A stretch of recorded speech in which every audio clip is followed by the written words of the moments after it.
और इसके बाद वायुमंडल की परत, यह दोनों बहुत ही इंपॉर्टेंट है वर्ल्ड ज्योग्राफी में, ठीक है ना। ऐसे खत्म करते हुए चलेंगे। चलिए स्टार्ट कर लेते हैं हम लोग। दोस्तों यह हमने बनाया है आपके सामने एक सौर मंडल, यानी कि सोलर सिस्टम। इसी प्रकार से इसी क्रम में हमारे सोलर सिस्टम में सारे ग्रह होते हैं। यह बड़ा सा सन है। सन हमारा, सन के इर्द गिर्द ही सारे ग्रहों का चक्कर लगाया जाता है। सब कुछ एक एक करके हम देखेंगे, बस आप लोग एक एक बात हमारी लिखते चलिएगा। सबसे पहली बात आती है सौर मंडल क्या होता है, यानी कि सोलर सिस्टम क्या होता है साथियों। तो आप लोग अपनी कॉपी में लिखेंगे, सूर्य के चारों ओर, सूर्य के चारों ओर अंडाकार मार्ग पर, सूर्य के चारों ओर अंडाकार मार्ग पर उसकी परिक्रमा करने वाले ग्रहों, उपग्रहों, धूमकेतुओं, उल्काओं और क्षुद्र ग्रहों के समूह को ही हम क्या कहते हैं, सौरमंडल कहते हैं साथियों। जैसे देखिए ये सन है। अब ऐसा नहीं है कि यह सन, यह सब जो है यह हमारे ग्रह हैं, तो इसके सिवा बस यही हमारे स्पेस में है, मतलब सौर के सूरज के जो सापेक्ष है केवल इतने ही ग्रह घूमते हैं। यह बात नहीं दोस्तों, ये तो बड़े ग्रहों में आते हैं, यह बड़े ग्रहों में आते हैं और ग्रहों का कुछ क्राइटेरिया होता है। अगर वो फॉलो कर लेते हैं तो उनको ग्रह की कैटेगरी में डाल दिया जाता है। जैसे कि अभी हम बताएंगे आपको, जो हमारा 9वां ग्रह था प्लूटो, प्लूटो याद होगा दोस्तों 2006 से पहले पहले वह तो ग्रहों की कैटेगरी में आता था, लेकिन 2006 के बाद उसे ग्रह की कैटेगरी से बाहर कर दिया गया, क्योंकि वह दोस्तों इस वाले अरुण और वरुण, अरुण तक का पूरा जो कक्षा है काट देता है। ग्रहों की एक क्वालिटी होती है, एक कैटेगरी होती है। ऐसा पिंड जो किसी भी ग्रह का कक्षा नहीं काटती है उसे ग्रह के कैटेगरी में डाल दिया जाता है। ऐसा पिंड, ऐसा भी क्षुद्र ग्रह, ऐसा उल्का पिंड जो किसी दूसरे ग्रह के इन 8 में से इतने ग्रह हैं, अगर इनके वो चक्कर मतलब इनके रास्ते में न आए तब वो जाके हमारा ग्रह की कैटेगरी में आता है। और बहुत सारे क्राइटेरिया है। यूएनओ, यूनाइटेड नेशन ऑर्गेनाइजेशन, जो कि 1945 यानी कि कब बना था भैया, 24 अक्टूबर 1945 को बनके तैयार हुआ था, उसके द्वारा यह सारी बातें डिसाइड की गई हैं। नासा हो गया, नासा जो स्पेस एजेंसी है साथियों, वह आपका अमेरिका का है, 1958 में बनाया गया था। और हम लोग का पता है दोस्तों जो space agency ISRO, Indian space research organisation, जो कि 1969 में बना था। मतलब बहुत सारे स्पेस एजेंसियों के द्वारा ये सारी बातें तय की जाती हैं स्पेस से रिलेटेड। तो ये हर एक चीज़, अब एक एक बात को लिखते चलेंगे, हमारी बातों को गौर से सुनते चलिएगा दोस्तों। दोस्तों देखिए, अब सबसे पहले हम सूरज की बात करेंगे। सूर्य से इनका क्रम क्या है, पहले यह बात कर लेते हैं, फिर इसके बाद आगे चलते हैं दोस्तों एक चीज याद रखिएगा, अभी भी फिलहाल हमारे 8 ही ग्रह हैं। कितने ग्रह हैं? 8 ग्रह। तो सबसे पहला क्वेश्चन आपका बनेगा यह, हमारे सोलर सिस्टम में, हमारे सौर मंडल में कितने ग्रह हैं? तो बताएंगे बच्चा 8 ग्रह हैं। कितने? 4 3 7 1 8, ठीक है, 8 ग्रह हैं साथियों। 8 प्लैनेट इन, मतलब कि हमारे गैलेक्सी में कितने हैं भैया? 8 प्लैनेट हैं। इसके बाद साथियों याद रखिएगा, सूर्य के सापेक्ष इनका क्रम पूछता है और इनका क्रम पूछता है इनके ही सापेक्ष, यानी कि इनका बड़े आकार से छोटे आकार के क्रम पूछता है। 2 क्रम पूछता है, तो दोनों बताते हैं। देखिए सबसे पहली बात है, आप याद रखेंगे इनका यही क्रम है, बुध, शुक्र, पृथ्वी, मंगल, बृहस्पति, शनि, अरुण, वरुण। आप लोग सोच रहे होंगे सर यह क्या है, बताते हैं, सब कुछ बताते हैं, बस धैर्य बनाए रखिए। पूछ रहे होंगे कुछ लोग को समझ में आ रहा होगा सर यह क्या बनाए हैं, तो सब कुछ बताएंगे। अच्छा, एक एक चीज का मतलब है, अगर हम यहाँ पे एक पॉइंट भी बनाते हैं ना तो उसका भी कुछ ना कुछ मतलब है, उसका क्वेश्चन पूछा गया है, तभी हमने यहाँ पे लिखा है। देखिए दोस्तों, क्रम से याद रखेंगे, सूरज से बढ़ते क्रम में पहले बुध, शुक्र, पृथ्वी, मंगल। हमारे साथ बोलिए, बुध, शुक्र, पृथ्वी, मंगल, बुध, शुक्र, पृथ्वी, मंगल, बुध, शुक्र, पृथ्वी, मंगल। उसके बाद बृहस्पति, शनि, अरुण, वरुण, मरकरी। देखिए सबसे पहला है दोस्तों क्या है आपका, इसे मरकरी बोलते हैं, इसे वीनस बोलते हैं, इसे अर्थ बोलते हैं, इसे मार्स बोलते हैं, जुपिटर, सैटर्न, इसको बोलते हैं यूरेनस, इसको बोलते हैं नेपच्यून। तो इस तरह से सारे प्लेनेट आपको इंग्लिश में भी याद रख लेने हैं और हिंदी में भी याद रख लेने हैं, क्योंकि वह हिंदी और इंग्लिश दोनों मिला के पूछ सकता है। आपसे बोल देगा नेपच्यून, नेपच्यून का क्रम बताओ, तो आप लोग कंफ्यूज हो सकते हैं। तो इस वजह से हम बोलते हैं नेपच्यून का मतलब यह, मतलब वरुण। याद रखेंगे साथियों, इस तरह से क्रम है। पूछता है 5वें ग्रह बताओ, सूरज से 5वें नंबर का ग्रह कौन सा है? तो बता देंगे दोस्तों बृहस्पति है। 6ठा नंबर का ग्रह बताओ, तो शनि है।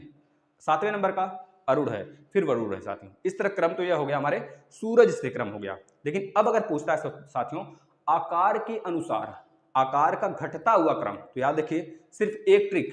कौन सा ट्रिक भाई? 5 6 7 8, इसके बाद 3 3 2 4 1। कैसे साथियों? सबसे बड़ा ग्रह आपका कौन सा है? बृहस्पति है। 5वें नंबर का देखिए 1 2 3 4 5, तो 5 लिख लेंगे।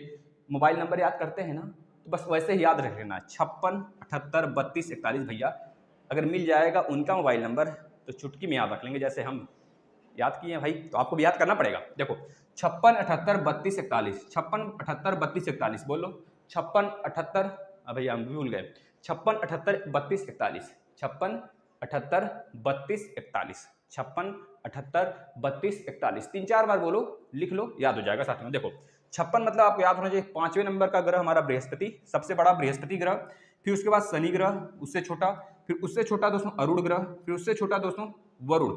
अब पूछा जाता है आपसे कितनी बार पूछ लेगा कि अर्थ का क्रम बताओ, बढ़ते हुए घटते हुए क्रम में सबसे बड़े क्रम में, यानी कि सबसे घटते हुए क्रम में हमारा अर्थ कितने नंबर का ग्रह है, तो बताएंगे दोस्तों 1 2 3 4 5, तो 5वें नंबर का ग्रह है साथ में।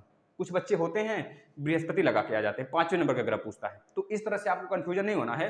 हमारा अर्थ घटते हुए क्रम में 5वें नंबर का सबसे बड़ा ग्रह है, 5वें नंबर का सबसे बड़ा ग्रह है, यानी कि अर्थ के बाद दूसरे नंबर पर शुक्र आता है, फिर उसके बाद मंगल आता है, फिर उसके बाद सबसे छोटा बुध ग्रह है।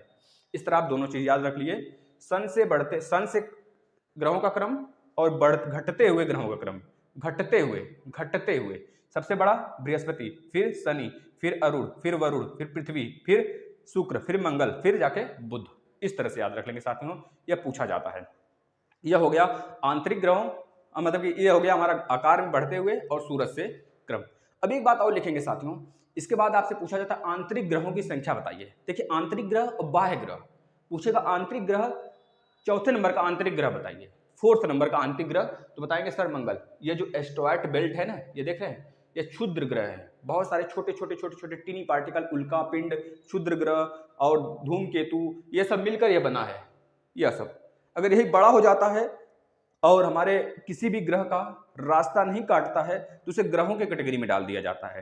लेकिन याद रखेंगे साथियों, पूछा जाता है आपसे आंतरिक ग्रह बताइए, तो यह 4 आंतरिक ग्रह है, आंतरिक ग्रह की श्रेणी में आते हैं, और यह 4 बाह्य श्रेणी के अंतर्गत आते हैं, बाह्य ग्रह की श्रेणी के अंतर्गत आते हैं साथियों। याद रखना क्यों, क्योंकि यह एस्ट्रॉयड बेल्ट के अंदर है, यह एस्ट्रॉयड बेल्ट के बाहर है। तो आपसे पूछा जाता है दो चीज, एस्ट्रॉयड बेल्ट किन दो ग्रहों के बीच में है, तो बताएंगे मंगल और बृहस्पति के बीच में है। एस्ट्रॉयड बेल्ट किन दो ग्रहों के बीच में है, तो मंगल और बृहस्पति के बीच में। आपको ऑप्शन दिया रहेगा शुक्र पृथ्वी, बुध मंगल, शनि बृहस्पति, मंगल बृहस्पति, तो आप मंगल और बृहस्पति के बीच में लगा देंगे साथियों, याद रखना। अब इस एस्ट्रॉयड बेल्ट के अंदर पहला ग्रह आंतरिक ग्रह बुध, दूसरा आंतरिक ग्रह शुक्र, तीसरा पृथ्वी, चौथा मंगल, ठीक है। अब इस एस्ट्रॉयड बेल्ट के बाहर पहला बाह्य ग्रह बृहस्पति, दूसरा शनि, तीसरा अरुण और चौथा वरुण होता है साथियों। इसको आप नोट कर लेंगे मेरे प्यारे मित्रों, इतनी बातें नोट कर लिए।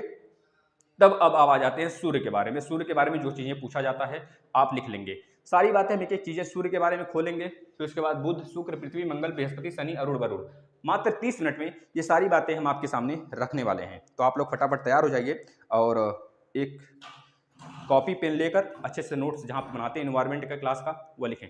ये हमारा जो बच्चे अलग भी एग्जाम की तैयारी करते हैं, PCS, UPSC, UPSI, यूपी तो पहले से लेखपाल, सब जगह काम आने वाला बच्चा, यहाँ से प्रश्न डायरेक्टली उठ के आएंगे, देख लेना आप, मौज करोगे, मौज कर दी है ना, तो मौज कराने वाले हैं। तो सबसे पहली बात ये बातें लिख लेंगे। अब आगे चलते हैं, सभी ग्रहों में अगर पूछा जाता है शुक्र और अरुण, कौन से दोस्तों हमने बताया है, शुक्र और अरुण, मतलब स्टार्टिंग से दूसरा और लास्ट से दूसरा, यह दोनों ऐसे ग्रह हैं साथियों जो कि जिनका परिक्रमा, जो सूर्य की परिक्रमा किधर से किधर लगाते हैं, बोलेंगे पूरब से पश्चिम की तरफ लगाते हैं। हमने क्या बोला, शुक्र और अरुण, यानी कि वीनस और यूरेनस कैसे याद रखेंगे, यूवी किरण आपको याद होगा ना, यूवी, तो यूरेनस और वीनस, यह वीनस है, यह वीनस, यह यूरेनस, यूवी से याद रख लीजिए। यह दोनों ग्रह ऐसे ग्रह हैं जो कि सूरज की परिक्रमा, सन की परिक्रमा दोस्तों कैसे लगाते हैं, पूर्व से पश्चिम की तरफ लगाते हैं। यानी कि इन दोनों ग्रहों पर सूरज का उगना जो होता है, पश्चिम में उगना सूरज उगता है और डूबता है पूरब में। किस दोनों ग्रह पे बताया दोस्तों, शुक्र और अरुण पे। और बाकी जितने भी ग्रह बच गए सब पे, सबकी जो घूमते हैं, सब परिक्रमा लगाते हैं सन की, वह पश्चिम से पूरब की तरफ लगाते हैं। सिर्फ शुक्र और अरुण पूरब से पश्चिम की तरफ लगाते हैं। याद रखेंगे साथियों, यहां से प्रश्न बनेंगे तो आप इसको लिख लेंगे। आगे आ जाते हैं, सौर प्रणाली की खोज किसने किया था, अगर आपसे पूछता है तो बता देंगे कॉपरनिकस। किसने किया था, कॉपरनिकस ने। किसने किया था भाई, इसको हम इरेज करेंगे अब थोड़ा सा इस पूरे को इरेज करेंगे। आप लोग स्क्रीनशॉट लेना चाहते हैं ले लीजिए, अभी फिर से बना देंगे, अगर आपको जरूरत पड़ेगा तो फिर से इसे बना देंगे, है ना। चलिएगा, ये चीज़ें समझाने वाली थोड़ी थी तो हमने समझाया इसको बना के, आप ध्यान देंगे बस सारी चीज़ें ना। अब दोस्तों एक एक चीज़ नोट डाउन करते चलेंगे। सौर प्रणाली की खोज किसने किया था, अगर आपसे पूछा जाता है तो बता देंगे कॉपरनिकस ने। कॉपरनिकस ने सौर प्रणाली की खोज किया था। किसने किया था सौर प्रणाली की खोज? कॉपरनिकस ने यह बताया था कि हमारे गैलेक्सी में जो मिल्की वे, हमारे गैलेक्सी का नाम क्या है? मिल्की वे, आकाशगंगा जिसे बोलते हैं। आकाशगंगा जैसा अरबों करोड़ों गैलेक्सियां हैं हमारे इस पूरे ब्रह्मांड में। हमारे पूरे ब्रह्मांड में एक गैलेक्सी है जिसका नाम है दोस्तों मिल्की वे, आकाशगंगा, जिसमें हम लोग रहते हैं, हमारा सौर परिवार रहता है पूरा। तो सौर परिवार एक छोटा सा सिस्टम है जिसे हम सौर मंडल कहते हैं। उसकी खोज किसने किया था तो बता देंगे कॉपरनिकस ने किया था। साथियों लिख लेंगे। और एक बात और पूछा जाता है, ग्रहों के घूमने की दिशा, ग्रहों की गति की दिशा सबसे पहले किसने बताया था? बता देंगे केपलर ने। किसने बताया था? केपलर ने। अब बच्चे कंफ्यूज होते हैं कि सोलर सिस्टम का खोज किसने किया था? केपलर, और गति का खोज किसने किया था? जो ग्रह घूमते हैं उसकी गति का खोज किसने किया था? बच्चे कंफ्यूज होते हैं। हम आपको एक सिस्टम बताते हैं, देखिए आप दोनों नाम रख लो, भले यह नहीं याद रखो कौन किसका खोज किया था। अब आप बताओ, सोलर सिस्टम बड़ा होता है कि किसी एक ग्रह का घूमने का क्षेत्र बड़ा होता है? आप खुद सोचो, सोलर सिस्टम बहुत बड़ा होता है ना, और हमारे ग्रह की मतलब पृथ्वी है तो थोड़ी सी ही दूर में ना घूमेगी भैया, थोड़े से दूर में घूमेंगे, मतलब 6400 हमारे पृथ्वी का रेडियस है, व्यास है 6400, तो वह उतने ही क्षेत्र के व्यास में ना घूमेगी? बताओ आप, भले थोड़ा सा डिस्टेंस 150 करोड़ किलोमीटर है, लेकिन उतना ना जाकर हम क्या कहते हैं, इतने दूर में ही वो घूमेगी। समझ रहे हो कि नहीं? तो मतलब क्या, अगर सोलर सिस्टम बड़ा है गति से तो बड़ा वाला नाम होगा सोलर सिस्टम की खोज, बड़ा वाले यानी कि कॉपरनिकस ने किया था। भाई देख लो कितना बड़ा नाम है। अगर हमारे गति छोटा है, गति ग्रहों की गति छोटी छोटी है, तो मतलब कि छोटा कोई पर्सन रहा होगा जो खोज किया होगा, भाई उसका नाम होगा केपलर, 3 अक्षर का, ये देख लो इतने बड़े का। तो इस तरह याद कर लोगे। अगर कोई कंफ्यूजन हुआ तो आप इससे दूर कर लोगे साथियों, है ना। यहाँ से देखिए छोटे छोटे ट्रिक हम बनाना जानते हैं थोड़े से, कि याद करने का जो तरीका होता है बच्चों का ना, कभी भूलेंगे नहीं बच्चे। ये सारी चीज़ें अगर दिमाग में घुसेट लेंगे ना तो शायद ही कभी वह निकल पाए। चलिए साथियों अब आगे चलते हैं। अब देखिएगा एक एक बात आप नोट करते चलेंगे साथियों। सूर्य की बात करते हैं सबसे पहले। अब सूर्य की बात यहाँ से शुरू होगी, एक एक बात लिखते चलेंगे, सारी बातें करेंगे। सूर्य में कौन सा गैस है, सूर्य कैसे बनता है, क्या क्या प्रोसेस होते हैं, नाभिकीय विखंडन होता है, नाभिकीय संलयन क्या क्या होते हैं, सब कुछ बताते चलते हैं, है ना। लिखिए, सूर्य हमारे गैलेक्सी के केंद्र से लगभग 30,000 प्रकाश वर्ष की दूरी पर एक किसी कोने पर स्थित होता है। दोस्तों याद रखेंगे, हमारा जो सूर्य होता है, हमारे पूरे गैलेक्सी में बहुत सारे दोस्तों इस प्रकार के सोलर सिस्टम है ना। तो मतलब जो हमारे गैलेक्सी में केवल एक ही है, हमारे गैलेक्सी में सिर्फ एक है, मतलब जिस गैलेक्सी में हम लोग रहते हैं उसका नाम क्या है भैया? मिल्की वे। तो उसमें दोस्तों हमारे गैलेक्सी में जो केंद्र, किसी मतलब केंद्र से अगर देखा जाए, गैलेक्सी के केंद्र से, तो लगभग 30,000 प्रकाश वर्ष, समझ रहे हैं? एक प्रकाश में कितने, एक प्रकाश की जो स्पीड होती कितनी होती है तो बताएंगे 3 × 10⁸ किलोमीटर प्रति सेकेंड होता है ना। याद रखने साथियों, लंबाई की सबसे छोटी दूरी फर्मी होता है, फर्मी, जो कि 10⁻15 मीटर के बराबर होता है। लेकिन अगर पूछा जाता है दूरी की सबसे बड़ी यूनिट का नाम बताएं, बड़ी इकाई का नाम बताएं, तो आप बताएंगे आप बताएंगे पार्सेक। क्या होता है दोस्तों? पार्सेक होता है, जो कि 3.16 प्रकाश वर्ष के बराबर होता है। 3.16 प्रकाश वर्ष के बराबर होता है, याद रखेंगे, लाइट ईयर के बराबर। उसी प्रकार से हमारा जो सन है, सन मतलब कि हमारी जो सूरज है दोस्तों, वह तो सबसे छोटा स्टार है, एक तरह से तारा है। वह हमारे गैलेक्सी में लगभग 30,000 प्रकाश वर्ष की दूरी पर, केंद्र से प्रकाश वर्ष की 30,000 प्रकाश वर्ष की दूरी पर दोस्तों कहीं कोने पर जाकर स्थित है। और यह हमारे पृथ्वी से लगभग 13 लाख गुना बड़ा है, हमारे पृथ्वी से 13 लाख गुना। समझ रहे हैं? हम लोग पता ही नहीं चलेंगे तब तो कहाँ पे हमारा घर द्वार। जो लड़ाई करते हो ना, इतना बीघा हमारे, यहाँ से वहाँ तक दिखाते हो जो ना, वो हमारा हो बाबू साहब, तो इस तरह कहते हो ना। तो ये सब क्या है? ये सब कुछ नहीं है दोस्तों। याद रखना, अगर हम अपनी गिनती करने लगे ना तो तुच्छ प्राणी, एक चींटी की तरह भी नहीं है हम लोग, इतना समझ लो। मतलब कि अपने आप को बड़ा कहने वाला इंसान घमंडी हो जाता है, कभी यह नहीं सोचता है, अगर उसको यह ज्ञात हो जाए कि हम इस सौर मंडल में रहते हैं जहाँ पर हमारी गिनती तक नहीं है, समझ रहे हो, हमारी मान्यता तक नहीं है, गिनती हमारे रहने की, मतलब हमारे रहने का एक दायरा, मतलब जो दायरा है हमारे रहने का प्रमाण तक नहीं है इसमें, अगर देखा जाए पूरे सौर मंडल में। पूरे गैलेक्सी में, समझ रहे हो, वो आदमी घमंडी हो जाता है साथियों। लेकिन ऐसा नहीं होना है, याद रखना है 13 लाख गुना बड़ा हमारी पृथ्वी है सूरज से। ये बहुत बार पूछा गया है एग्जाम में, तो लिख लेंगे। इसके बाद लिखेंगे टॉपिक अगला, सूर्य पृथ्वी की सर्वाधिक निकट का तारा कहलाती है ना। जो सूर्य है पृथ्वी का सबसे निकट का तारा कहलाता है साथियों, याद रखना। तो हमने बताया अभी सूर्य एक तारा है, यानी कि सूर्य हमारे पृथ्वी के सबसे निकट का तारा है साथियों, याद रखना। एक तारा यानी कि एक सूरज, यानी कि एक प्रकार का स्टार यही तो है। अगर एक स्टार इतना गर्मी फैला सकता है, पूरे एनर्जी दे सकता है साथियों पूरे विश्व में, तो सोच लो अगर 2-3 और आ जाते तो क्या हालत होती हमारी। अगला लिखेंगे साथियों, तो सूर्य के अंदर सूर्य एक पूरा गैलेक्सी, सूर्य पूरा एक मिनट, तो सूर्य जो है, सूर्य पूरा का पूरा एक गैस का गोला है। किसका गोला है? गैस का गोला है साथियों। गैस का गोला होता है और उसमें कौन कौन से गैस मिले होते हैं, कितना परसेंटेज, वो लिखिएगा। तो इसमें हाइड्रोजन होता है और हीलियम होता है, हाइड्रोजन होता है और हीलियम होता है साथियों। हाइड्रोजन कितना होता है अगर आपसे पूछा जाता है तो बता देंगे 71%। कितना होता है? 71% हाइड्रोजन होता है। हीलियम कितना परसेंट होता है साथियों, याद रखना 26.5% होता है। तो आपसे पूछा जाता है सबसे ज्यादा कौन सा गैस स्पेस में पाया जाता है, तो आप सभी लोग बताते हैं हाइड्रोजन। हाइड्रोजन को ही भविष्य का ईंधन कहते हैं। क्या कहते हैं? भविष्य का ईंधन।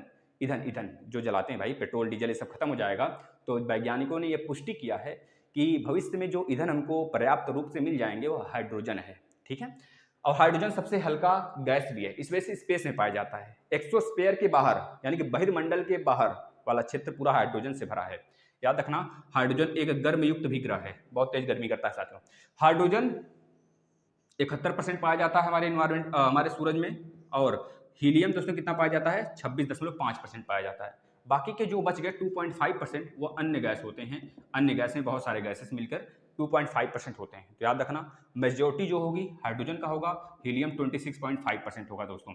अब याद रखना हाइड्रोजन के चार नाभिक, हाइड्रोजन के चार नाभिक, हाइड्रोजन के चार नाभिक मिलकर, हाइड्रोजन के चार नाभिक मिलकर, चार नाभिक मिलकर साथियों क्या बनाते हैं? हीलियम का निर्माण करते हैं। किसका निर्माण? हीलियम का निर्माण करते हैं। हाइड्रोजन के चार नाभिक मिलकर हीलियम का निर्माण करते हैं। और दोस्तों यही एक तरह से इसके केंद्र पर नाभिकीय संलयन का क्रिया कराती है। तो याद रखना आपसे पूछा जाता है जो सूरज की एनर्जी होती है वो किस आधार पर बनता है, कैसे बनता है? तो याद रखना नाभिकीय संलयन की क्रिया के कारण। नाभिकीय संलयन की क्रिया के कारण हमारे सन की जो ऊर्जा होती है दोस्तों, सूर्य की जो ऊर्जा होती है वो बनती है। इस चीज को याद रखना। कौन कौन से तत्वों में होता है नाभिकीय विखंडन, नाभिकीय संलयन? तो बता देंगे दोस्तों हाइड्रोजन और हीलियम होते हैं। हाइड्रोजन के चार नाभिक मिलकर एक हीलियम बनाता है। इस प्रकार से वो ब्रेक होते होते एक श्रृंखला, एक चैन बना लेती है और इस प्रकार से एनर्जी पूरा फैल जाती है और हमारे सूरज का निर्माण होता है। साथ में याद रखना जो सन का कोरोना वाला भाग है, मतलब बाहर का जो क्षेत्र है, वह केवल 6000 डिग्री सेंटीग्रेड होता है। अंदर तो छोड़ दो, अंदर तो लाखों करोड़ों में होता है साथियों।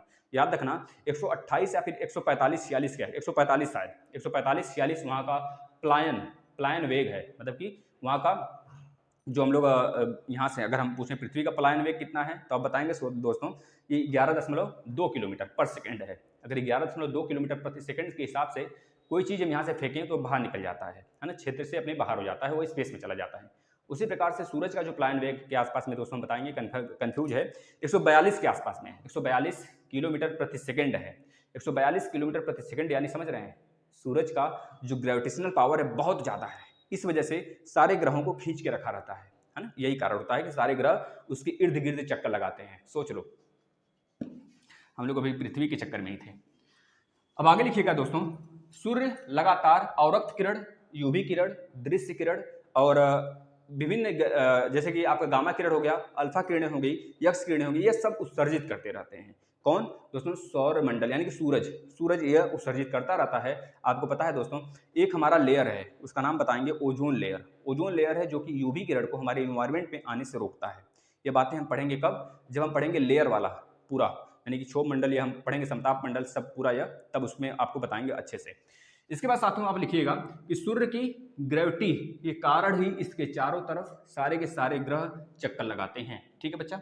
इसके बाद आप लिखोगे दोस्तों जो सूर्य का प्रकाश है, सूर्य का प्रकाश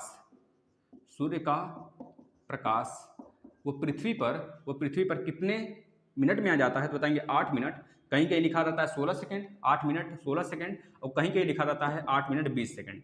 तो आपको एनसीईआरटी में बताते हैं, एनसीईआरटी में इतना लिखा है 8 मिनट 16 सेकंड, और कहीं कहीं आपको मिलता है 8 मिनट 20 सेकंड, और कहीं कहीं तो यह मिल जाता है 500 सेकंड।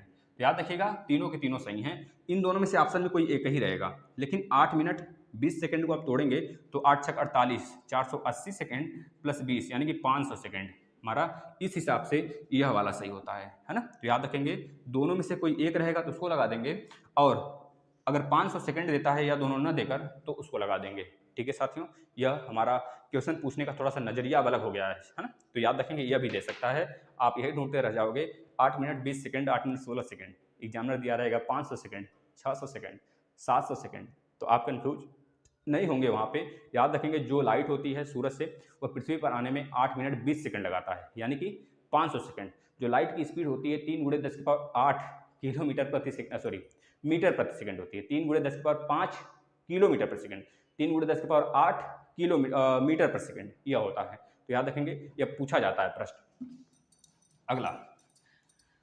अगला लिखेंगे साथियों, सूर्य में जो एक काले धब्बे पाए जाते हैं साथियों, जैसे कि आलू में देखते हैं कहीं कहीं ब्लैक हो जाता है, तो ऑक्सीजन की कमी के कारण होता है, उसको पर्याप्त रूप से जमीन में ऑक्सीजन नहीं मिल पाता है, इस वजह से आलू में दोस्तों वह ब्लैक नजर आता है। हम लोग कहते हैं आलू सड़ गया है, तो ऐसा नहीं होता है, वह केवल ऑक्सीजन की कमी हो जाती है। उसी प्रकार से सन में छोटे छोटे काले काले धब्बे होते हैं। सिर्फ काले धब्बे इस वजह से हो जाते हैं दोस्तों क्योंकि वह प्रकाश उत्सर्जित करने में माहिर नहीं हो पाते हैं, या फिर उत्सर्जित नहीं कर पाते हैं।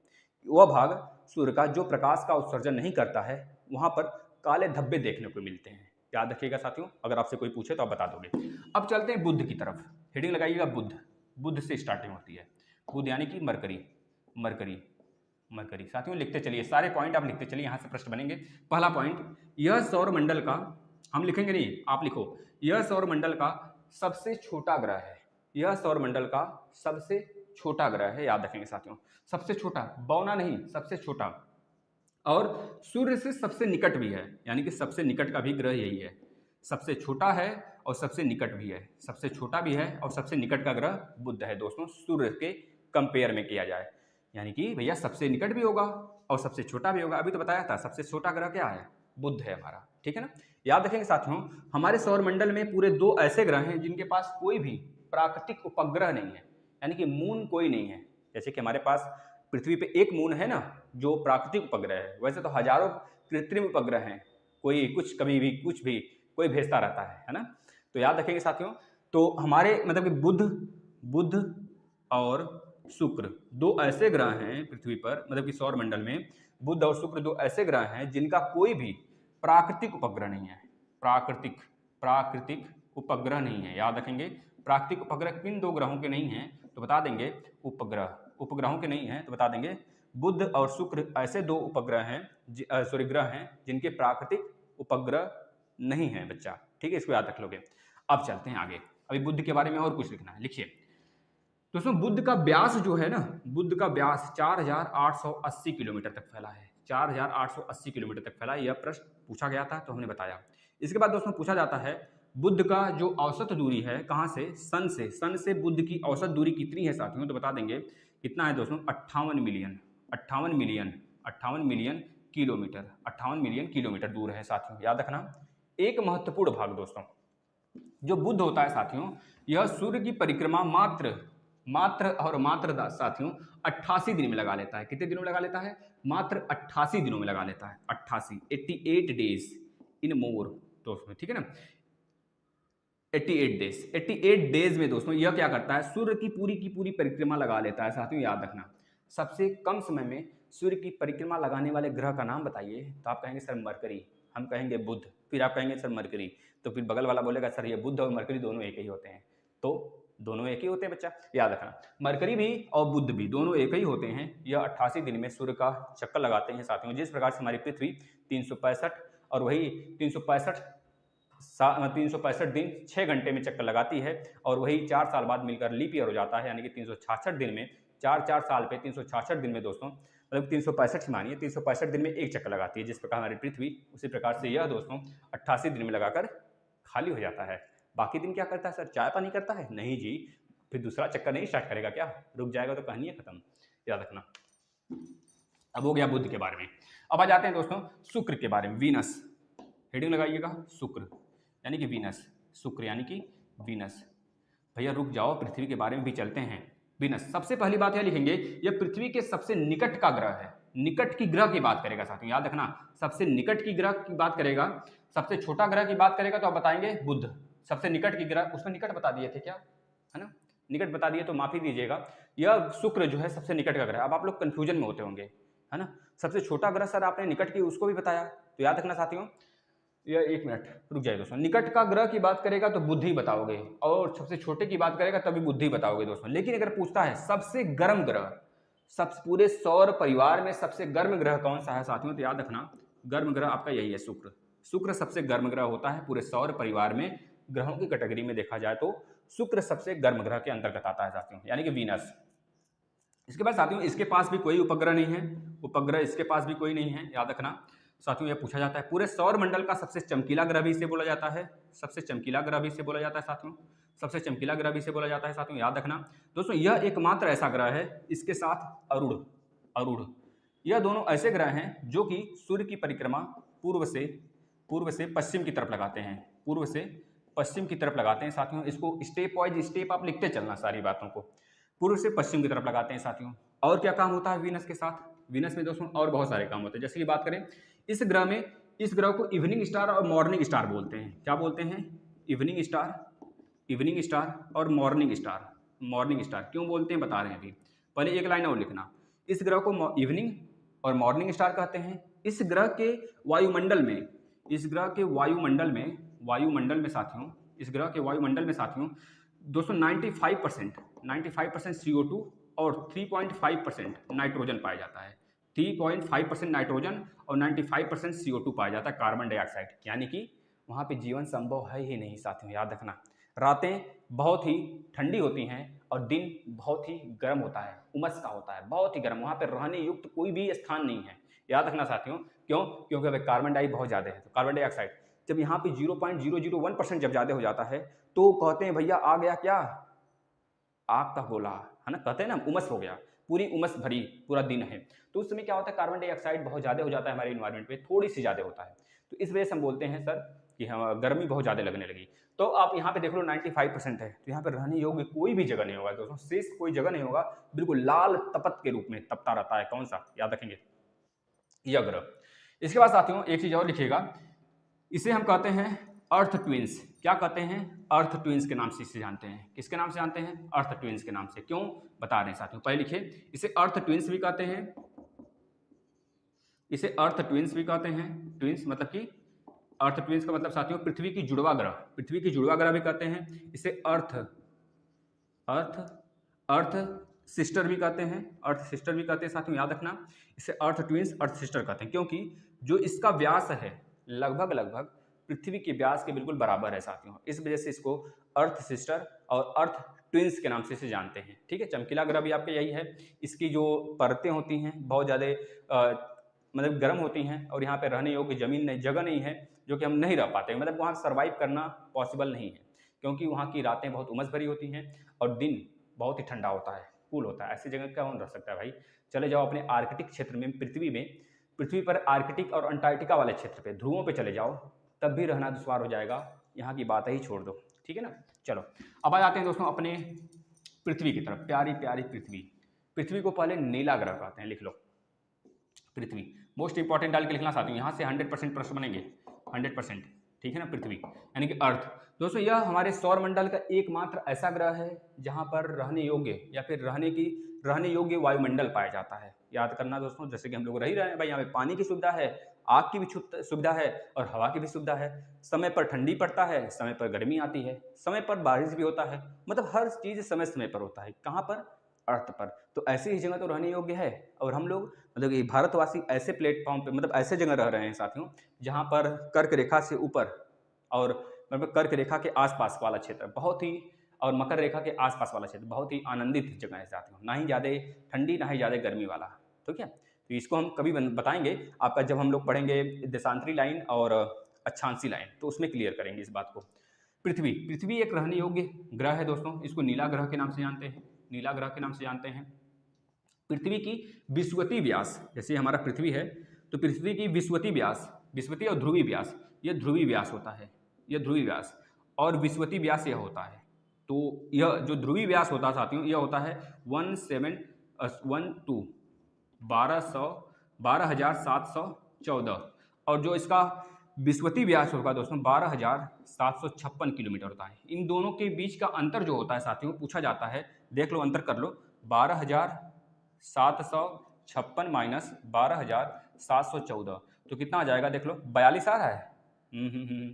56 और 14 लगभग मान के चलते हैं 43, क्योंकि पॉइंट में भी होता है ना, देखो 4 6 माइनस 4 2 और यहाँ पे 4, तो लगभग मानते हैं 43 किलोमीटर है। कितना है, 43 किलोमीटर लगभग भी मानते हैं। पृथ्वी के ध्रुवीय व्यास और पृथ्वी के विषुवतीय व्यास और ध्रुवीय व्यास में अंतर कितने का है, 43 किलोमीटर का है साथियों। यहाँ से प्रश्न बनेगा 100% बनेगा, लिख लो तुम लोग भैया, ठीक है ना।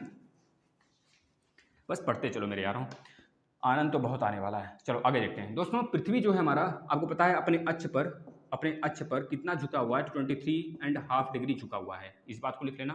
पृथ्वी अपने अक्ष पर पश्चिम से पूरब की तरफ घूमता है, यह सबको पता है। इस वजह से पूरब में, पश्चिम से पूरब की तरफ जब घूमता है तो हमारा जो सन उगता है पूरब में और सन डूबता है पश्चिम में, है ना। तो याद रखेंगे साथियों, अक्ष 23 डिग्री मतलब इतने पर पृथ्वी झुका हुआ है दोस्तों, याद रखना। इसके बाद हमारा पृथ्वी दोस्तों कितने किलोमीटर के प्रति मिनट, मतलब कितने किलोमीटर प्रति मिनट के हिसाब से घूम रहा है, कितने किलोमीटर प्रति मिनट के हिसाब से पूछा जाता है तो बता देंगे 27 किलोमीटर प्रति मिनट के हिसाब से पूर्व से पश्चिम से सही है ना भाई, पश्चिम से पूर्व की ओर, पश्चिम से पूर्व की ओर घूम रहा है साथियों। याद रखेंगे हमारे जो पृथ्वी की स्पीड है 27 किलोमीटर प्रति मिनट की स्पीड है, पश्चिम से पूर्व की ओर। यह लिख लीजिएगा, यहाँ से प्रश्न बनते हैं, आप देख लो इतिहास उठाकर, मतलब कि पेपर कितनी बार हुए हैं, super TET, UP TET, C TET, उठा के देख लो भैया। यहाँ यह क्षेत्र आपका इन्वायरमेंट के लिए भी इंपॉर्टेंट है और सामाजिक अध्ययन के लिए भी इंपॉर्टेंट है, ज्योग्राफी के लिए तो है ही, खैर ठीक है ना। चलिए इसके बाद पृथ्वी में और बातें क्या आती हैं साथियों, याद रखिएगा। इसमें यह चक्कर कितने घंटे में लगाता है, यह जो है चक्कर सोलर सिस्टम अपने अक्ष का मतलब एक दिन में, जैसे कि हमारा पृथ्वी है सूर्य के परितः तो रिवॉल्यूशन करता है, ऐसे ऐसे ये सूर्य है तो सूर्य के परितः तो रिवॉल्यूशन करेगा साथियों, लेकिन याद रखना अपने एक्सिस पर भी घूमता है पृथ्वी। जब अपने एक्सिस पर घूमता है तो उसे रोटेशन बोलते हैं, उसे क्या कहते हैं, रोटेशन, घूमना। और जब वो सूर्य के परितः घूमता है उसे बोलते हैं परिक्रमण या फिर परिभ्रमण के नाम से जानते हैं। जैसे हम मंदिर वगैरह में जाते हैं तो माता जी का मंदिर हो, कोई मंदिर हो, तो उसके हम लोग इर्द गिर्द घूमते हैं, तो हमारा परिक्रमा होता है। उसी प्रकार से जो अर्थ है वो अपनी धुरी पर नाचते हुए सूरज का चक्कर लगाती है। धुरी पर जब नाचती है तो उससे हम बोलते हैं रोटेशन, है ना। रोटेशन से दिन और रात होता है, वही दिन और रात कितने घंटे बाद होते हैं, ये सारी बातें बताते हैं। और उसके बाद जब सन के चारों तरफ घूमता है उसे बोलते हैं परिक्रमण या परिभ्रमण या फिर रिवॉल्यूशन। उस समय घूमने की वजह से उसके क्या होता है दोस्तों, ऋतुएं परिवर्तन होती हैं, साल बदलते हैं, यह सारे सिस्टम होते हैं ना, याद रखेंगे। तो याद रखिए साथियों, हमारा जो पृथ्वी होता है साथियों, पृथ्वी एक चक्कर 23 घंटे पूरा टोटल लिखवा देते हैं एग्जैक्ट, 23 घंटे 56 मिनट 4 सेकंड में लगाती है। इसको लिख लीजिएगा, 23 घंटा 56 मिनट 4 सेकंड में पृथ्वी पूरा एक चक्कर अपने धुरी पे लगा लेती है। तो हमें पता है 24 घंटे बाद दिन हो जाता है, फिर रातें हो जाती हैं, इस तरह होता है ना। चलिए ये चीज़ें हो गई, आगे चलिएगा दोस्तों। जल की उपस्थिति के कारण हम पृथ्वी को नीला ग्रह कहते हैं, क्योंकि जल बहुत ज़्यादा है पृथ्वी पर भाई, है ना। ये चीज़ें हो गई। इसके बाद साथ में लिखिएगा, पृथ्वी एकमात्र उपग्रह रखने वाला ग्रह है। पृथ्वी एकमात्र मतलब एक केवल सिंगल उपग्रह जिसका नाम है चंद्रमा। वैसे जितने उपग्रह होते हैं ना सबका नाम ही चंद्रमा ही होता है, लेकिन अलग अलग नामों से बुलाया जाता है, क्योंकि पृथ्वी के जो उपग्रह है, प्राकृतिक उपग्रह, उसका नाम चंद्रमा है, मून। चंदा मामा दूर से पुआ पकावे बच्चा, अगर याद नहीं याद है हमें बता देना आप, मून भैया देख लो, चंदा मामा मून यही होता है, स्पेलिंग देख लेना, मून है। इसके बाद लिखना साथियों, देखिए जो मून है वह हमारे पृथ्वी का ही टूटा हुआ भाग है, इस बात को रखिएगा ध्यान। 3,86,000 इसका डिस्टेंस है हमारे पृथ्वी से मून का साथियों, याद रखना, इस बात को यहाँ से पूछा जाता है प्रश्न। एक और चीज लिखिएगा साथियों, जो पृथ्वी से जो मून दिखाई देता है, मून के पूरे सतह का 59% ही हम पृथ्वी से देख पाते हैं। मून के पूरा सतह का पूरा जितना मून है उसके 59% को ही हम पृथ्वी से देख पाते हैं। इस बात को लिख लीजिएगा। एक बात और लिखिएगा साथियों, जो पृथ्वी के सूर्य की परिक्रमा पूरा करने में 365 दिन 6 घंटे लगते हैं। 6 घंटे, 365 दिन डेज प्लस 6 घंटे लगते हैं, 6 हावर लगता है।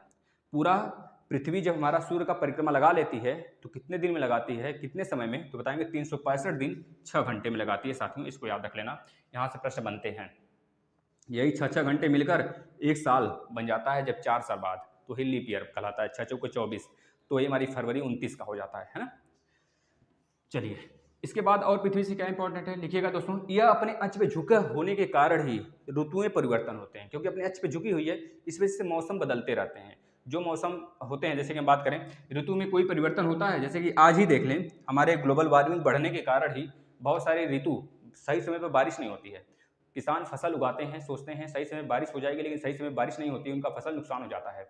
अगर बरसात का मौसम बीत गया है तो अगर किसान सोचेंगे बरसात वाला फसल न उगाएं, कोई दूसरा फसल उगाएं, तो उसके बाद बारिश हो जाती है, खेतों में बाढ़ लग जाते हैं। क्या होता है, ऐसा क्यों हो रहा है? ग्लोबल वार्मिंग के कारण होता है। और यह इसका कुछ थोड़ा बहुत हमारे पृथ्वी के एक्सिस पे भी इफेक्ट डालता है। उसका इफेक्ट भी हमारे इस पूरे जो संरचना है पृथ्वी का चेंज होना, इसके इफेक्ट इसका यही कारण है दोस्तों, कि जो हमारे एक्सिस पे झुकी हुई है पृथ्वी, यही कारण है कि बारिश समय पे न होना, है ना, और ग्लोबल वार्मिंग बढ़ जाना। ग्लोबल वार्मिंग बढ़ने के कारण ही बारिश समय पे न होना, और धूप मतलब जो निकलती है, मौसम जो चेंजेस होते हैं, इसके कारण मौसम में डिस्टर्ब मतलब कहा जाता है ना, मतलब कि थोड़ा सा डिफरेंस आ जाना, यह समझ लो, मतलब कि सही समय पर कोई मौसम अपना सुचारू रूप से न चल पाना, इस तरह से यह समझ लो, ठीक है ना। अगला देख लेते हैं साथियों। दोस्तों अगला लिखिएगा, जो सबसे ज्यादा चमकीला तारा है वो पृथ्वी से सबसे पास वाला कौन सा सबसे चमकीला तारा का नाम बताइए, आपसे पूछा जाता है तो बताएंगे डॉग स्टार। डॉग स्टार एक ऐसा स्टार है जो पृथ्वी से देखा जाए तो सबसे पास का चमकीला तारा है। इसको और किस नाम से जानते हैं साथियों, बताइएगा। साइरस के नाम से जानते हैं, साइरस के नाम से जानते हैं। यह एक ऐसा स्टार है जो पृथ्वी से सबसे पास का चमकीला तारा है साथियों, है ना। कुछ और बातें, जैसे पृथ्वी और सूर्य के बीच में अधिकतम दूरी कब होती है, पृथ्वी और सूर्य के बीच में न्यूनतम दूरी कब होती है, यह पूछा जाता है। तो याद रखिए, अधिकतम दूरी जब होती है, वह डिस्टेंस कितना होता है, 15.21, मतलब 15 करोड़ से भी ज्यादा, करोड़ किलोमीटर, इतना दूरी होता है। यह कब होता है साथियों, याद रखना, 4 जुलाई को होता है। 4 जुलाई को होता है। इसे बोलते हैं अपसौर। क्या बोलते हैं? अपसौर। उपसौर बोलते हैं इसे। क्या बोलते हैं? उपसौर बोलते हैं साथियों, इसे उपसौर बोलते हैं। याद रखना, जब न्यूनतम दूरी होती है तो उसे वो कितनी दूरी होती है बता देंगे, 14.70 करोड़ किलोमीटर होता है साथियों। याद रखना, यह 3 जनवरी को होता है। इसे बोलते हैं अपसौर बोलते हैं। ये कैसे याद रखेंगे? उप से ऊपर हो जाएगा। ऊपर कौन है भाई, सबसे ज्यादा कौन है, यह ऊपर है। इस तरह याद रखेंगे उपसौर। अपसौर मतलब कि नीचे याद रख लोगे। जो न्यूनतम दूरी होती है सन से पृथ्वी का, वह 3 जनवरी को होता है, 14.70 करोड़ किलोमीटर, ठीक है ना। इतना डिस्टेंस होता है कब, 3 जनवरी को सबसे न्यूनतम दूरी और 4 जुलाई को सबसे अधिकतम दूरी। उपसौर, अपसौर। दोस्तों याद रखिएगा, जो पृथ्वी का उत्तरी ध्रुव है और दक्षिणी ध्रुव है, उसको किसने खोजा था? याद रखना साथियों, अगर पूछा जाता है सौर प्रणाली का तो कॉपरनिकस, अगर जो ग्रह की गतियों का तो बताते हैं केपलर। लेकिन इसमें आता है साथियों, आप बताएंगे, आपसे पूछा जाता है उत्तरी ध्रुव, पृथ्वी के उत्तरी ध्रुव का खोज किसने किया था, तो बता देंगे रॉबर्ट पियरी ने किया था। पूछेगा दक्षिणी ध्रुव का खोज किसने किया था, दक्षिणी ध्रुव का खोज, तो बता देंगे दोस्तों एमंडसेन ने किया था। बहुत ही बार पूछा जाने वाला है प्रश्न है साथियों, आप इसे लिख लेंगे। एमंडसेन दक्षिणी ध्रुव और रॉबर्ट पियरी उत्तरी ध्रुव। कैसे याद रखेंगे? रॉबर्ट उत्तरी, र मिल रहा है ना, इस तरह याद कर लेंगे, ठीक है ना भाई, इस तरह याद कर लेंगे। रॉबर्ट उत्तरी आ जाएगा, रॉबर्ट उत्तरी करके रॉबर्ट पियरी उत्तरी ध्रुव का खोज किए थे। एमंडसेन 2-3 बार बोलेंगे, याद हो जाएगा, ठीक है ना। तो दक्षिणी ध्रुव का खोज एमंडसेन ने किया था साथियों। चलिए एमंड सेन में जैसे स आ रहा है लास्ट में ना, तो स फॉर साउथ होता है, तो दक्षिणी ध्रुव का खोज किसने किया था? एमंड सेन ने किया था। तो दोस्तों एक बात लास्ट लिखिएगा, जो पृथ्वी की परिभ्रमण काल होती है, परिक्रमण पूरी चाल होती है, रिवॉल्यूशन होती है, वो कब अधिकतम होता है? जैसे कि हमारा पूरा का पूरा पृथ्वी का घूमने का एरिया है और सन यहाँ पे स्थित है, तो पृथ्वी जब यहाँ पे रहेगी तो इसकी स्पीड बहुत ज़्यादा होगी। जैसे जैसे पृथ्वी यहाँ पे आएगी उसकी स्पीड स्लो होने लगेगी, स्लो होगा।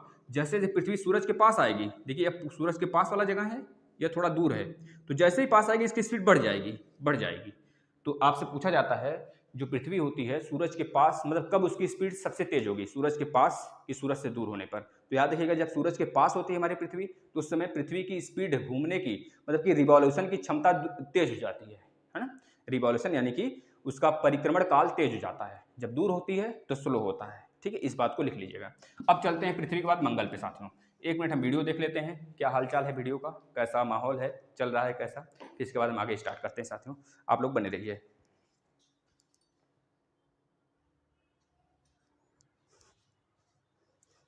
मात्र 15 मिनट में क्लास खत्म हो जाएगा साथियों, मतलब 1 घंटे का इतना बड़ा तो लेक्चर हो ही सकता है साथियों, आपको सारी चीज़ें समझाना, तो समझ रहे हैं ना।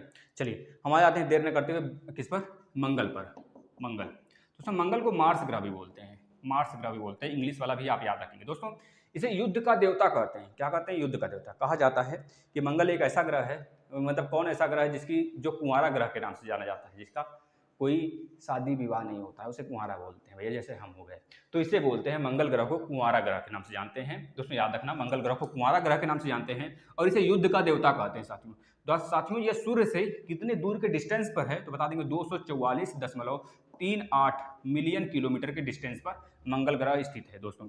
दोस्तों इसे लाल ग्रह कहते हैं, इसे लाल ग्रह कहते हैं, इसे लाल ग्रह के नाम से जानते हैं क्योंकि यहाँ पर iron oxide, iron oxide, iron oxide, iron oxide की मात्रा बहुत ज़्यादा है यहाँ पर साथियों, याद रखना। इस वजह से दोस्तों आप देखते होंगे कि यह लाल दिखता है। कभी कभी जब रात के समय तो आप इसे जैसे कि जब शाम होता है तो इसे आप दक्षिण में देखते हैं, दक्षिण में, तो कभी कभी इसे ही लोग ध्रुव तारा समझ बैठते हैं, है नहीं, सॉरी पश्चिम में देखते हैं, पश्चिम में जब शाम हो जाता है, सन ढल जाता है, तब उस समय यह सन के साथ ही थोड़ा सा दिखता है, सन के प्रकाश में आकर और थोड़ा सा रोशनी दिखने लगती है इसकी। तो याद रखना साथियों, यह हमारा हो गया मंगल ग्रह।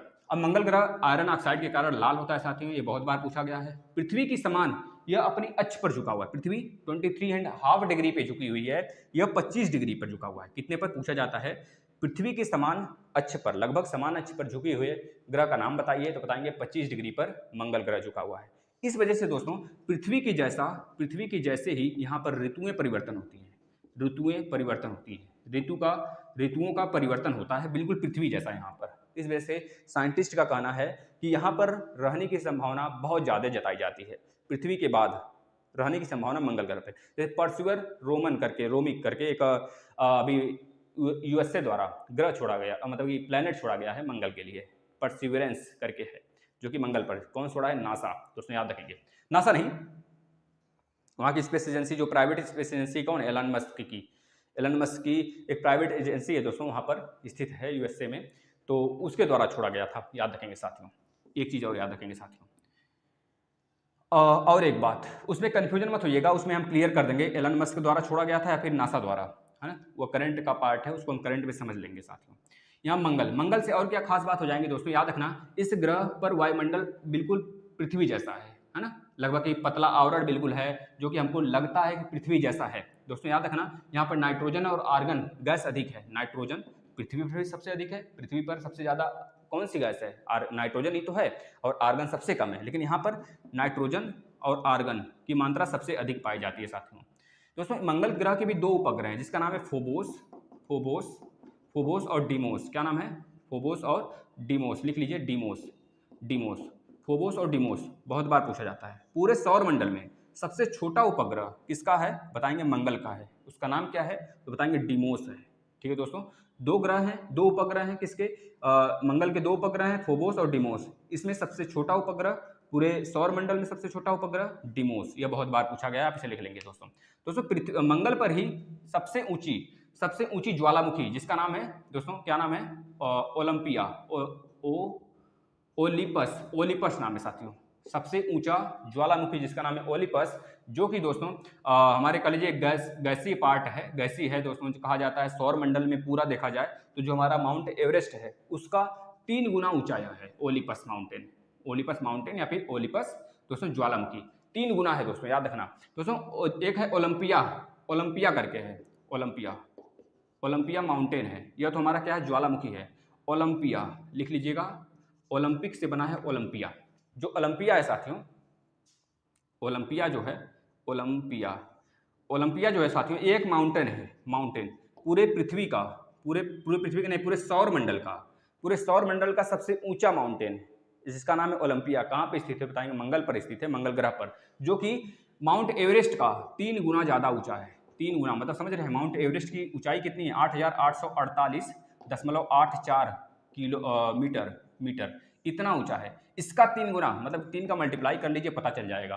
ठीक है साथियों, बस इतनी बातें थी जो कि मंगल से इंपॉर्टेंट था। अब इसे नोट कर लेंगे। अब चलते हैं हम लोग किसकी तरफ, बृहस्पति की तरफ। फटाफट चलिए, खत्म हो जाएगा 10 मिनट में। बृहस्पति, बृहस्पति, बृहस्पति के पास चलते हैं साथियों। यहाँ पे देखिएगा, यह सौर मंडल का सबसे बड़ा ग्रह है, पहले तो यह लिख लेंगे दोस्तों। यह सौर मंडल का सबसे बड़ा ग्रह है। यह ग्रह मुख्यतः गैस और द्रव से बना हुआ है, मुख्यतः गैस और द्रव से बना हुआ है दोस्तों। याद रखना, इस पर ठोस भूमि का अभाव पाया जाता है, ठोस भूमि का अभाव इस पर पाया जाता है, देखने को मिलता है साथियों। इसके बाद साथियों याद रखना, इस ग्रह पर जो ठोस पिंड हैं वो बिल्कुल मतलब अभाव रूपी हैं, ये लिख लीजिएगा, अभाव में पाए जाते हैं। पाए तो जाते हैं लेकिन अभाव में। यह एक ऐसा ग्रह है साथियों, इस पर 79 इसके 79 उपग्रह हैं। अभी हाल ही में जो लेटेस्ट अपडेट है, लेटेस्ट अपडेट के अनुसार देखा जाए तो आपका शनि ग्रह, शनि सैटर्न, उसके पास 82 उपग्रह हैं, जो कि सबसे ज़्यादा है। लेकिन इससे पहले 2020 से पहले हुआ करता था बृहस्पति के पास 79 और शनि के पास 72 यानी कि 72। लेकिन हाल ही में 2020 के अपडेट के अनुसार अगर देखा जाए तो शनि के पास सबसे ज़्यादा उपग्रह हैं 82। याद रखना दोस्तों, यह यूनाइटेड नेशन में मतलब कह लीजिए कि जो हमारा नासा है इसके द्वारा यह पूरी बातें संरचना रूप से बताई गई हैं। ठीक है ना। तो बृहस्पति के पास 79 उपग्रह हैं, जो कि पूरे सौर मंडल का सबसे बड़ा उपग्रह गैनीमेड इसी के पास है। गैनीमेड, गैनीमेड याद रखना, इस उपग्रह का नाम गैनीमेड है। और बहुत सारे जैसे कालिस्टा, कालिस्टा करके है, कालिस्टो बोलते हैं, कालिस्टो, जैसे आयो बोलते हैं, आयो, और क्या बोलते हैं यूरोपा, यह कुछ उपग्रह हैं इसके, याद रख लीजिएगा दोस्तों। सभी ग्रहों में इसकी रोटेशन क्षमता, रोटेशन पावर सबसे अधिक है। यानी कि जैसे पृथ्वी 24 घंटे में रोटेट करती है, पूरा दिन रात होता है, यह केवल 10 घंटे में कर लेती है। अपने एक्सिस पर 10 घंटे में घूमने वाला सबसे बड़ा और सबसे ज़्यादा, सबसे तेज स्पीड से घूमने वाला ग्रह कौन सा है, तो बताएंगे बृहस्पति ग्रह है बचवा। ठीक है। इसके बाद साथियों याद रखना, मंगल और बृहस्पति के बीच में हमने बताया था क्षुद्र ग्रहों का बेल्ट पाया जाता है, यह बात हो गया। अब चलते हैं शनि की तरफ। शनि मोस्ट इंपॉर्टेंट है साथियों, फटाफट खत्म होगा, घबराइए मत। शनि मतलब सैटर्न, सैटर्न साथियों याद रखना साथियों। सैटर्न जो है आकार में दूसरा ग्रह है, लिखते चलिए, आकार में सबसे बड़ा दूसरा ग्रह सैटर्न है। इस ग्रह की एक विशेषता यह है कि चारों ओर प्रकाश की कुंडली के रूप में, इसके प्रकाश की कुंडली के रूप में वलय पाए जाते हैं। कौन से ग्रह पर, शनि ग्रह पर दोस्तों प्रकाश की कुंडली के रूप में एक वलय पाए जाते हैं। इस प्रकार से अगर यह शनि है तो शनि के इस प्रकार से कहा जाता है। इन पिंडों की संख्या 7 है, लेकिन अभी फिलहाल में कुछ रिसर्चों के बाद पता चला है कि इसकी संख्या बढ़ गई है ना, 7 से 14 या फिर 15 के आसपास में हो गया है। शनि के पास दोस्तों याद रखना दूसरा सबसे बड़ा उपग्रह, याद रखिए सबसे बड़ा उपग्रह दोस्तों याद रखेंगे गैनीमेड, जो कि किसके पास है, आपके बृहस्पति के पास है। लेकिन पूछा जाता है दूसरा सबसे बड़ा उपग्रह सौर मंडल का, जिसे बोला जाता है टाइटन, वो किसके पास है, तो बताएंगे शनि के पास है। शनि ग्रह के पास दूसरा सबसे बड़ा पूरे सौर मंडल का उपग्रह है, जिसका नाम है टाइटन। और डियोन, टेथिस, माइसम, ये सब के सब उपग्रह हैं शनि के, प्राकृतिक उपग्रह हैं साथियों, याद रखिएगा, जो आपसे पूछा जाता है। दोस्तों याद रखेंगे इसके पास अभी फिलहाल में बहुत सारे रिसर्चों के बाद 2019 के बाद अपडेट जो मिला है, यह 82 उपग्रह इसके पास है शनि के पास, ये आप लिख लेंगे दोस्तों, याद रखना। यह प्रश्न पूछे जाते हैं, एकमात्र ग्रह जिसका घनत्व जल से कम है, यानी कि अगर जल में इसे डाल दिया जाए शनि को तो शनि तैरने लगेगा साथियों। दोस्तों याद रखना वह शनि ही है जिसका घनत्व जल से कम है, एकमात्र ग्रह है। दोस्तों याद रखना इसके चारों तरफ एक रिंग पाया जाता है, जिसको हम लोग 7 एस्टेरॉयड बेल्ट के नाम से जानते हैं, या फिर उसको हमने प्रकाश कुंडलिक पुंज के रूप में जानते हैं। ठीक है, इसके बाद आ जाता है अरुण। दोस्तों अरुण में लिखिएगा यानी कि यूरेनस। दोस्तों अरुण जो है बिल्कुल शुक्र की तरह, यह पूरब से पश्चिम की तरफ गति करता है सन का। याद रखें, सन की जो परिक्रमा, सूरज की जो परिक्रमा लगाने वाला, उल्टा परिक्रमा लगाने वाला, यानी कि पूरब से पश्चिम की तरफ लगाने वाले 2 ग्रह कौन कौन से हैं, तो उसमें अरुण भी आता है और शुक्र भी आता है। तो सौर मंडल का तीसरा सबसे बड़ा ग्रह इसे बोलते हैं, है ना। याद रखिए साथियों, यहाँ पर यह कह लीजिए अपने धुरी पर सूर्य की ओर थोड़ा सा झुका हुआ है। इस वजह से आपसे पूछ लिया जाता है झुका हुआ ग्रह के नाम से किसे जानते हैं, तो बताएंगे अरुण को जानते हैं। बस इतनी बातें आप यहाँ से याद रखेंगे साथियों। अब आज आ जाते हैं हम लोग किस पर, एक चीज और याद रखेंगे यहाँ में कि यहाँ पर यानी कि अरुण में मीथेन की अधिकता है, इसके वायुमंडल में मीथेन की अधिकता है। दोस्तों याद रखेंगे, यह पूछा जाता है मीथेन यानी कि CH4, मीथेन की अधिकता किस ग्रह में है, तो बता देंगे अरुण यानी कि यूरेनस में है। अब साथियों हेडिंग लगाइएगा वरुण, लगाइए फटाफट, आप पॉज करके वीडियो को देख लीजिएगा। वरुण यह हरे रंग का ग्रह है साथियों। किस रंग का? हरे रंग का ग्रह है।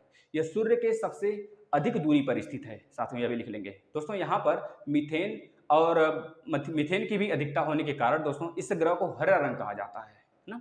मीथेन की अधिकता भी कहाँ पर है? अरुण में भी था और यहाँ पर भी है साथियों, याद रखना दोनों जगह है। मीथेन की अधिकता अरुण के वायुमंडल में था और वरुण में भी मीथेन की अधिकता है, इसको लिख लेंगे साथियों।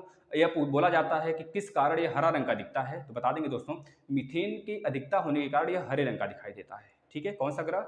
वरुण, अरुण नहीं वरुण हरे रंग का होता है साथियों। इसके बाद आते हैं एक सिस्टम समझ लेते हैं, सूर्य ग्रहण। जैसे कि आपका सन है या पृथ्वी है, जब सन और पृथ्वी के बीच में मून आ जाता है तो मून का मतलब कि मून जो सन का कुछ भाग होता है पृथ्वी से नहीं दिखाई देता है। तो जब मून बीच में आ जाता है सूर्य और पृथ्वी के, तो उसमें बोलते हैं कौन सा दोस्तों? बता देंगे सूर्य ग्रहण उसे बोलते हैं। जब चंदा मामा बीच में आ जाते हैं सूरज और पृथ्वी के, तो उसमें सूर्य ग्रहण होता है। लेकिन वही उल्टा हो जाता है जब पृथ्वी बीच में आ जाती है। जब पृथ्वी बीच में आ जाती है सूरज और मून के, पृथ्वी जब बीच में आ जाती है साथियों, पृथ्वी जब बीच में आती है इसे बोलते हैं चंद्र ग्रहण। इसे याद रखेंगे, यह प्रश्न बहुत बार बना है। बस इतनी चीज़ें थी, आप इसे याद कर लेंगे। यहाँ से मैक्सिमम प्रश्न आएंगे, आप खुद देखिएगा। फटाफट नोट बना लीजिए। कल चलते हैं हम लेयर पढ़ेंगे ना, सारी चीज़ें एक एक करके खत्म होंगी। ये आपके वर्ल्ड ज्योग्राफी का भी पार्ट है साथियों। अगर थोड़ा सा तेज पढ़ाए हों तो माफ़ी दीजिएगा, क्योंकि हमें 1 घंटे में सिमटाना था सारी चीज़ें। तो थोड़ा सा आप पॉज करके या फिर यूट्यूब पर एक ऑप्शन होता है, आप उसे स्लो करके भी देख सकते हैं। ठीक है साथियों, धन्यवाद।